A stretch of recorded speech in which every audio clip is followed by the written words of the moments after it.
Hello my dear lovely students, welcome back to my channel Shubham lecturer. Student, आज का ये video class 12 Hindi का एक बहुत ही ज्यादा इंपॉर्टेंट वीडियो है। तो जितने भी हमारे स्टूडेंट इस बार 12th में हैं और जिनको 2024 में हिंदी का पेपर देना है, वो इस वीडियो को शुरू से लेकर लास्ट तक देखेंगे। देखिए, हमारे बहुत सारे स्टूडेंट कह रहे थे सर आप हिंदी के तो क्वेश्चन बताते हैं, क्योंकि हिंदी में बहुत सारे ऐसे टॉपिक्स हैं जो फिक्स होते हैं, जो कि मैंने आपको ऑलरेडी बता दिया है। लेकिन कुछ ऐसे टॉपिक भी हैं जो एकदम फिक्स नहीं होते। उसमें आपको क्या करना होता है, जो इंपॉर्टेंट क्वेश्चन है उनको पढ़ना होता है। और वो टॉपिक है आपका हिंदी व्याकरण का। ठीक है, हिंदी व्याकरण में कुछ भी फिक्स नहीं है। कौन सा मुहावरा दिया जाए, कौन सा अपठित गद्यांश दिया जाए, कौन सा शब्द युग्म, शब्द अर्थ, अनेक शब्दों के लिए एक शब्द दिया जाए। ठीक है, ये फिक्स नहीं होता। इसमें आप अगर पूरा का पूरा नंबर लाना चाहते हैं तो आपको क्या करना होगा, ज्यादा से ज्यादा क्वेश्चन को सॉल्व करना होगा। और अब की बार तो हमारा टारगेट है कि भैया हिंदी में 100 में 100 लेकर आएंगे। ठीक है, बस आप लोग अच्छे से तैयारी करते रहें, हिंदी और इंग्लिश की टेंशन बिल्कुल भी नहीं लें। ठीक है, अदर सब्जेक्ट पर भी ध्यान देते रहें। तो देखिए, क्लास 12 हिंदी व्याकरण 15 नंबर, अगर आप इस वीडियो को शुरू से लेकर लास्ट तक देखेंगे तो आपका लगभग 15 नंबर क्लियर हो जाएगा। क्योंकि ये वीडियो इतना ज्यादा स्पेशल है, इस वीडियो में हम 6 टॉपिक, हिंदी व्याकरण के 6 टॉपिक को एक ही वीडियो में पढ़ेंगे। एक नहीं, दो नहीं, 3 नहीं, 4 नहीं, पूरे 6 टॉपिक। ठीक है, तो चलिए देखते हैं। और जो हमारा नया टॉपिक आया है उसको भी हम इस वीडियो में पढ़ेंगे। देखिए, सबसे पहले हम ये जान ले कि कौन कौन सा टॉपिक हम इस वीडियो में पढ़ने वाले हैं। फर्स्ट है मुहावरे एवं लोकोक्तियां, इसको पढ़ेंगे भैया, 2 नंबर का आता है। फिर हम पढ़ेंगे अपठित गद्यांश, ये नया टॉपिक है और इसको जानना जरूरी है। अगर आपको नहीं पता होगा कि अपठित गद्यांश एग्जाम में कैसे सॉल्व करें तो 5 नंबर का ये आता है भैया, आपका 5 नंबर कट हो जाएगा, तो ऐसा नहीं होने देना है। फिर उसके बाद में शब्द युग्म आता है, ये भी 2 नंबर का है। फिर अनेकार्थी शब्द 2 नंबर का आता है, इसको भी हम पढ़ेंगे। फिर अनेक शब्दों के लिए एक शब्द 2 नंबर। और फिर हम पढ़ेंगे वाक्य संशोधन 2 नंबर। मतलब जो हमारा हिंदी व्याकरण का सेशन है उसको हम एक ही वीडियो में पढ़ेंगे। तो टोटल अगर नंबरिंग किया जाए तो 15 नंबर के क्वेश्चन इतने टॉपिक, 6 टॉपिक में से आते हैं। ठीक है, तो टाइम वेस्ट नहीं करेंगे, चलिए स्टार्ट करते हैं। सबसे पहले हम पढ़ेंगे मुहावरे एवं लोकोक्तियां हिंदी व्याकरण में। तो देखिए, मुहावरे एवं लोकोक्तियों में आपको पता है 2 नंबर का भैया आएगा। ठीक है, कई क्वेश्चन रहेंगे, आपको सिर्फ इसका मीनिंग, अर्थ लिखकर वाक्य प्रयोग करना होगा। जैसे फर्स्ट क्वेश्चन देखिए, अंगारे बरसना, ऐसे क्वेश्चन दिया रहेगा। जो ब्लैक से लिखा है यही क्वेश्चन है एग्जाम में, और आपको जो ये रेड से लिखा है ये अर्थ लिखना है। फिर वाक्य प्रयोग हेडिंग डाल के ऐसे वाक्य प्रयोग कर देना है, 2 नंबर क्लियर हो जाएगा। लेकिन एक चीज ध्यान दीजिएगा, ये जो रेड से लिखा है इसको ब्लू से लिखिएगा, और ये रेड और बाकी जो रंग बिरंगे कलर है उसका यूज मत कीजिएगा, सिर्फ ब्लैक एंड ब्लू। ठीक है, ये ध्यान रखिएगा। हम तो भाई अट्रैक्टिव बनाने के लिए कर देते हैं, ठीक है, लेकिन आप तो समझदार हैं। फर्स्ट है अंगारे बरसना, इसका अर्थ लिखना है अत्यधिक गर्मी पड़ना। अंगारे बरसने का मतलब क्या होगा, अत्यधिक गर्मी पड़ना, बहुत ज्यादा गर्मी होना। वाक्य प्रयोग हेडिंग डालेंगे, इस वर्ष तो अप्रैल माह में ही अंगारे बरसने लगे, बाद के महीनों में ना जाने क्या होगा। ठीक है, तो देखिए अंगारे बरसना जो है हमारा इस वाक्य में ये शब्द आ चुका है, मतलब जो वाक्य में हमारा ये क्वेश्चन आ चुका है, तो ये वाक्य प्रयोग बिल्कुल सही होगा। अंगारे बरसना, अर्थ आपको लिखना है अत्यधिक गर्मी पड़ना। फिर वाक्य प्रयोग हेडिंग डाल के आपको वाक्य प्रयोग करना है। वाक्य प्रयोग में ये क्वेश्चन आना चाहिए, तभी वाक्य प्रयोग सही माना जाएगा। तो इस वर्ष तो अप्रैल माह में ही अंगारे बरसने लगे, बाद के महीनों में ना जाने क्या होगा। ठीक है, तो ऐसे आपको वाक्य प्रयोग करना है कि क्वेश्चन इसमें आ जाए। कोई जरूरी नहीं है कि यही वाक्य आप लिखें, दूसरा भी लिख सकते हैं, बस क्वेश्चन आना चाहिए, ध्यान रखिएगा। दूसरा देखिए, एक आंख से देखना, इसका मतलब होता है समान भाव रखना। जैसे मान लीजिए कोई पेरेंट्स है, उनके 2 बच्चे हैं, अब दोनों को अगर वो अलग अलग तरीके से देखेंगे, एक को ज्यादा प्यार करेंगे, दूसरे को कम प्यार करेंगे, तो इसका मतलब हुआ एक आंख से वो नहीं देख रहे हैं।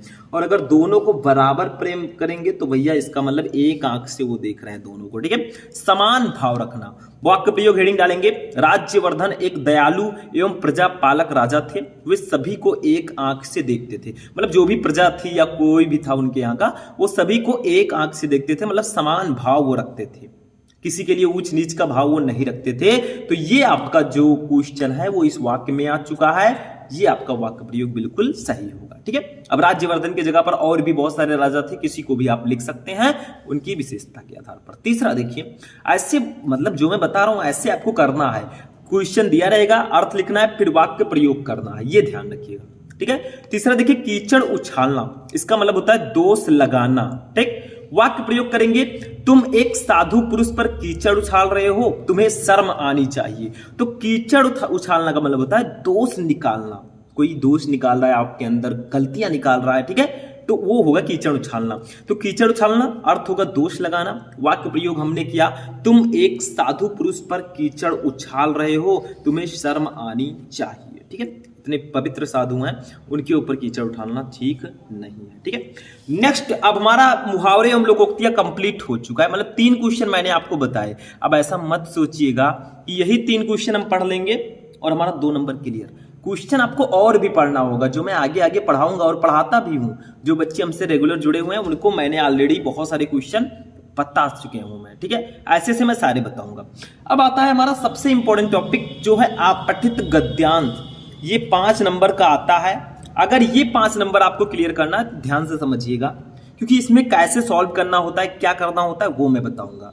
क्वेश्चन तो आपको उतारना नहीं है, सिर्फ नीचे जो क्वेश्चन दिए गए हैं उनका आंसर देना है। ऑब्जेक्टिव टाइप रहेंगे, मतलब एक बड़ा सा गद्यांश आपको दे दिया जाएगा पैसेज हिंदी का, उसके नीचे 5 ऑब्जेक्टिव क्वेश्चन रहेंगे इसी गद्यांश से रिलेटेड, उसका आपको आंसर देना होगा। देखिए, सबसे पहले पढ़िए इसको, क्योंकि ध्यान से पढ़ेंगे तभी आंसर दे पाएंगे। देखिए, बहुत से विद्वानों और चिंतकों ने इस बात को लेकर चिंता प्रकट की है कि भारतीय समाज आधुनिकता से बहुत दूर है और भारत के लोग अपने आप को आधुनिक बनाने की कोशिश भी नहीं कर रहे हैं। नैतिकता, सौंदर्य बोध और अध्यात्म के समान आधुनिकता कोई शाश्वत मूल्य नहीं है, वो कई चीजों का एक सम्मिलित नाम है। औद्योगिकरण आधुनिकता की पहचान है, साक्षरता का सर्वव्यापी प्रसार आधुनिकता की सूचना देता है। ठीक है, नगर सभ्यता का प्राधान्य आधुनिकता का गुण है, सीधी साधी अर्थव्यवस्था मध्यकालीनता का लक्षण है। आधुनिक देश वह है जिसकी अर्थव्यवस्था जटिल और प्रसरणशील हो और टेक ऑफ की स्थिति को पार कर चुकी हो। ठीक है, आधुनिक समाज मुक्त और मध्यकालीन समाज बंद होता है। बंद समाज वह है जो अन्य समाजों से प्रभाव ग्रहण नहीं करता, जो अपने सदस्यों को भी धन का या संस्कृति की दीर्घा, मतलब थोड़ा बड़ा गद्यांश रहेगा, बहुत छोटा सा नहीं रहेगा, थोड़ा सा लॉन्ग रहेगा भैया, और उसी से क्वेश्चन का आंसर आपको देना होगा। देखिए, मैं ऊपर उठने की खुली छूट नहीं देता, जो जाति प्रथा और गोत्रवाद से पीड़ित है, जो अंधविश्वासी गतानुगत और संकीर्ण है। ठीक है, आधुनिक समाज में उन्मुक्तता होती है, उस समाज के लोग अन्य समाजों के लोगों से मिलने जुलने में नहीं घबराते, ना वे उन्नति का मार्ग खास जातियों और खास गोत्रों के लिए सीमित रखते हैं। देखिए, और है थोड़ा सा, तो इसको पहले ध्यान से आपको पढ़ना होगा। ठीक है, तभी आप क्वेश्चन का आंसर दे पाएंगे। बस पढ़ने और समझने में ही आपको माइंड लगाना है, बाकी क्वेश्चन का आंसर आप चुटकियों में दे देंगे। ठीक, पॉइंट को समझिएगा। आधुनिक समाज सामाजिक दृष्टि से भी बलवान समाज होता है। जो देश अपनी रक्षा के लिए भी लड़ने में असमर्थ है, उसे आधुनिक कहलाने का कोई अधिकार नहीं है। आधुनिक समाज का एक लक्षण यह भी है कि उसकी हर आदमी के पीछे होने वाली आय अधिक होती है, उसके हर आदमी के पास कोई धंधा या काम होता है और अवकाश की शिकायत प्रायः हर एक को रहती है। ठीक है, तो ये आपका गद्यांश एक बड़ा सा दिया गया। ठीक है, गद्यांश का मतलब जो आप पढ़े ना हो, आप पठित मतलब जो आप पढ़े ना हो। अब इसके नीचे 5 क्वेश्चंस रहेंगे, उसी से रिलेटेड 5 नंबर आपको दिया जाएगा, एक क्वेश्चन का 1 नंबर। और सबसे अच्छी बात क्या है कि ये ऑब्जेक्टिव क्वेश्चन रहेगा, आपको क्वेश्चन नहीं उतारना, डायरेक्टली ऑप्शन कौन सा सही है वही लिख देना है। ठीक है, क्वेश्चन उतारेंगे तो प्रॉब्लम होगी, क्योंकि वहां पे तो टाइम रहता नहीं। क्वेश्चन बिल्कुल मत उतारिएगा, नहीं तो गलत भी हो जाएगा आपका, और सिर्फ आंसर लिखना होता है। देखिए, फर्स्ट क्वेश्चन है, गद्यांश के आधार पर सही तथ्य को चुनिए। मतलब इस गद्यांश के आधार पर आपने क्या सीखा, सही तथ्य क्या है। फर्स्ट है, आधुनिक समाज मुक्त तथा मध्यकालीन समाज खुला होता है। सेकंड है, आधुनिक समाज बंद तथा मध्यकालीन समाज मुक्त होता है। थर्ड है, आधुनिक समाज मुक्त तथा मध्यकालीन समाज बंद होता है। और फोर्थ है, आधुनिक समाज उन्मुख तथा मध्यकालीन समाज जड़ होता है। तो थर्ड वाला ऑप्शन सही होगा। हमने पढ़ा था अभी कि आधुनिक समाज मुक्त तथा मध्यकालीन समाज जो होता है वो बंद होता है। ठीक है, जो आधुनिक समाज होता है वो मुक्त होता है, मतलब उसी में आपको ये बताया गया था। ठीक है, तो यही चीजें हैं जो आपको समझनी होंगी। आप उसमें ढूंढेंगे जो मैंने अभी बताया है, तो उसमें आपको ये मिल जाएगा। ठीक है, तो ये आपका होगा फर्स्ट क्वेश्चन। नेक्स्ट देखिए हमारा क्या है। देखिए, यहाँ पे दिया भी गया है, थोड़ा सा हम दिखाएंगे आपको। देखिए, यहाँ पे दिया गया है आधुनिक समाज में उन्मुक्तता होती है, ठीक है। और एक और कहीं होगा कि जो मध्यकालीन समाज होता है वो बंद होता है, ठीक। तो ये आपका ऑप्शन नंबर 3 बिल्कुल राइट होगा, ठीक है। नेक्स्ट क्वेश्चन देखते हैं। सेकंड क्वेश्चन देखिए, शाश्वत मूल्यों में शामिल है, मतलब शाश्वत मूल्यों में क्या क्या शामिल है ये आपको बताना है, ठीक है। तो देखिए इसमें क्या क्या शामिल है। फर्स्ट है नैतिकता, सौंदर्य बोध और अध्यात्म, ठीक है। सेकंड है नैतिकता, सौंदर्य बोध और आधुनिकता। थर्ड है नैतिकता, अध्यात्म और आधुनिकता। फोर्थ है सौंदर्य बोध, अध्यात्म और आधुनिकता, ठीक है। तो इसका राइट आंसर होगा ऑप्शन नंबर फर्स्ट, नैतिकता, सौंदर्य बोध और अध्यात्म, ठीक है। इसमें सारी चीजें दी गई हैं, देखिए नैतिकता, सौंदर्य बोध और अध्यात्म के समान आधुनिकता कोई शाश्वत मूल्य नहीं है, मतलब यही 3 इसमें शामिल है मेरे लिए, ठीक है। तो फर्स्ट वाला ऑप्शन राइट होगा। तो ऐसे ही आपको क्वेश्चन का आंसर लिखना है, इसमें कुछ खास करना नहीं है। ऐसे 5 क्वेश्चन रहेंगे भैया, तो आगे भी हम बढ़ेंगे, ठीक है। थर्ड क्वेश्चन देखेंगे क्या है। देखिए थर्ड क्वेश्चन हमारा है कि विद्वानों और चिंतकों ने किस बात के ऊपर चिंता व्यक्त की है, मतलब जो इस गद्यांश में, आपठित गद्यांश में विद्वानों और चिंतकों ने किस बात पर चिंता व्यक्त की है। फर्स्ट है भारतीय समाज में आधुनिकता अभी बहुत दूर है। सेकंड है भारतीय समाज में ना सिर्फ आधुनिकता दूर है बल्कि उसको लाने के प्रयास भी नहीं हो रहे हैं। थर्ड है भारतीय समाज एक पारंपरिक समाज है जिसमें आधुनिकता अभी नहीं आ सकेगी। फोर्थ है वैसे तो भारतीय समाज से आधुनिकता दूर है पर उसे जाने के प्रयास अवश्य हो रहे हैं, ठीक है। तो इसका राइट आंसर हो जाएगा option number second, Bharatiya Samaj में ना सिर्फ आधुनिकता दूर है बल्कि उनको लाने के प्रयास भी नहीं हो रहे हैं, ठीक है। देखिए यहाँ पे सारी चीजें दी गई हैं। देखिए भारतीय समाज आधुनिकता से बहुत दूर है, ठीक है, और भारत के लोग अपने आप को आधुनिक बनाने की कोशिश भी नहीं कर रहे हैं, वही चीज यहाँ पे ऑप्शनल में दिया गया था, ठीक है। नेक्स्ट क्वेश्चन देखिए क्या है, आधुनिक समाज की विशिष्टताओं में शामिल है, आधुनिक समाज की विशिष्टताओं में क्या क्या शामिल है।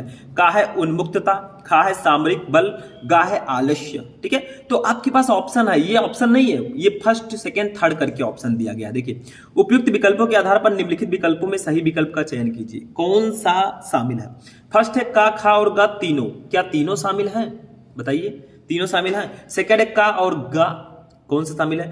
तीसरा है खा और गा, और फोर्थ है खा और का। तो भैया आधुनिक समाज की विशिष्टताओं में उन्मुक्तता भी शामिल है और सामरिक बल और ग आलस्य, ठीक है, ये तीनों नहीं शामिल है, मतलब खा और का हमारा शामिल है, ठीक है। मतलब फोर्थ का चौथा सही होगा, सामरिक बल शामिल है और आलस्य शामिल है आधुनिक समाज की विशिष्टताओं में, ठीक है। तो ये फोर्थ ऑप्शन राइट होगा, ठीक। नेक्स्ट क्वेश्चन देखते हैं। अब देखिए 5 नंबर क्वेश्चन है, एक बंद समाज की विशेषताओं में किसे नहीं रखा जाएगा। 4 ऑप्शन है। फर्स्ट है अन्य समाजों से प्रभाव ग्रहण नहीं करना। सेकंड है जाति प्रथा और गोत्रवाद से पीड़ित रहना। थर्ड है धन या संस्कृति के क्षेत्र में खुली छूट देना। और फोर्थ है अंधविश्वासी, पिछड़ा और संकीर्ण होना। तो राइट आंसर होगा थर्ड, धन या संस्कृति के क्षेत्र में खुली छूट देना। एक बंद समाज की विशेषताओं में इसे नहीं रखा जाएगा क्योंकि धन या संस्कृति के क्षेत्र में खुली छूट देना, इसको नहीं रखा जाएगा। तो यही था आपका अपठित गद्यांश। एक गद्यांश था, 5 क्वेश्चन थे, एक नंबर के 5 नंबर डन, ठीक है। नेक्स्ट टॉपिक अब हम पढ़ेंगे। 2 टॉपिक हमारे हो चुके हैं अपठित गद्यांश में, ध्यान रखिएगा, पहले गद्यांश पढ़िएगा, उसके बाद जो क्वेश्चन दिए गए उसका आंसर लिखिएगा, ठीक है। अब देखिए नेक्स्ट क्वेश्चन हमारा है, नेक्स्ट जो टॉपिक है ये शब्द युग्म है। इसमें इसका मतलब क्या होता है, शब्दों का युग्म। जैसे देखिए फर्स्ट है पास, पास 2 शब्द हैं, अब दोनों का अर्थ अलग अलग है, जो सही अर्थ है वही चूज करके लिखना है।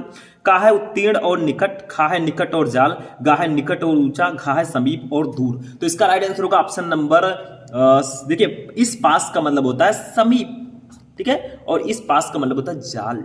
तो फर्स्ट का ऑप्शन खा राइट होगा, ठीक है, शब्द युग्म में। सेकंड देखिए वाहन, वाहन बहन, इसका कौन सा सही है।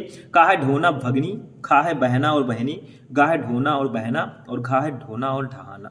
तो इसका राइट आंसर होगा ऑप्शन नंबर का ढोना और, तो इसका राइट आंसर होगा ऑप्शन नंबर का ढोना और भगनी, ठीक है, का वाला ऑप्शन राइट होगा।